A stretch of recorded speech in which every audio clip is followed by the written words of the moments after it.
ملاوٹ کا افریت ہمارے جسموں کو چاٹ رہا ہے۔ دولت جمع کرنے کے لالچ کی انتہا تو یہ ہے کہ معصوم بچوں کی اشیاء خورد و نوش میں بھی ملاوٹ کی جا رہی ہے۔ دودھ اور ٹافیوں میں مضر صحت کیمیکل ملایا جاتا ہے جو ان معصوم بچوں کی نازک آنتوں کے لیے انتہائی خطرناک ہے۔ ایک خاص قسم کے پتھر سے ملتا جلتا کیمیکل ملائیشیا سے منگوایا جاتا ہے جو دودھ میں شامل کیا جاتا ہے۔ اس کیمیکل کی خوبی یہ ہے کہ اس کا بنا ہوا دودھ گاڑھا ہوتا ہے اور کئی روز تک خراب نہیں ہوتا، اور اس طرح مہنگے داموں دودھ فروخت کر کے خوب کمائی کی جاتی ہے۔ یہ جو پاپڑ ہیں اور چھوٹے چھوٹے دکانوں پہ جو بک رہے ہیں 2 نمبر اور 3 نمبر اور 6 نمبر، یہ ایک بہت بڑے کڑھاؤ میں وہ تیار کیا جاتے ہیں، جس میں اس آئل کو بار بار بوائل کیا جاتا ہے۔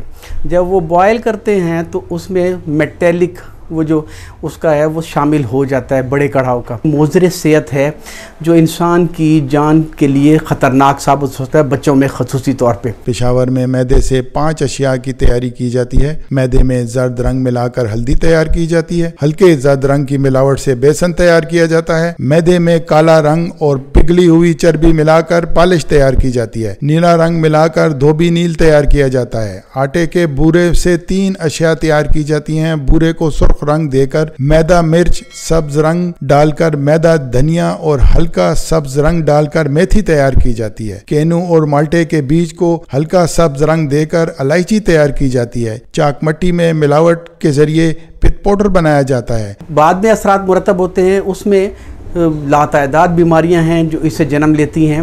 مثلاً اس سے معدے کی بیماریاں جنم لے سکتی ہیں، جس طرح گیسٹرائٹس ہے، السر ہے اور IBS ہے، اس طرح بہت ساری بیماریاں، ہیپیٹائٹس ہے جو سادہ یرکان ہے ملاوٹ کی وجہ سے۔ بڑے گوشت کو پھٹکڑی کے پانی میں ڈال کر اچھی طرح دھو لیا جاتا ہے، جس کی وجہ سے گوشت میں چربی نظر نہیں آتی۔ جانور کو ذبح کرنے کے فوراً بعد پمپ کے ذریعے اس کے مردہ جسم میں پانی داخل کیا جاتا ہے، جس کی وجہ سے اس کے جسم میں خون نکلنا بند ہو جاتا ہے اور باقی ماندہ خون اس کے جسم میں ہی جم جاتا ہے، جس کے باعث گوشت کا وزن بڑھ جاتا ہے۔ گردوں میں، کڈنی میں پتھری ہو سکتی ہے، گال بلیڈر میں پتھری ہو سکتی ہے، اور انسان کے خون میں چربی کی مقدار بڑھ سکتی ہے، جس سے ہائی بلڈ پریشر ہو سکتا ہے، اور اس سے بھی دل کے عوارض یا دل کی تکلیف جو ہے ہو سکتی ہیں، جوڑوں کے درد اور بہت ساری irritability، انزائٹی، ٹینشن، ڈپریشن، بہت ساری بیماریاں ہیں جن کا اس سے ڈائریکٹ تعلق ہے۔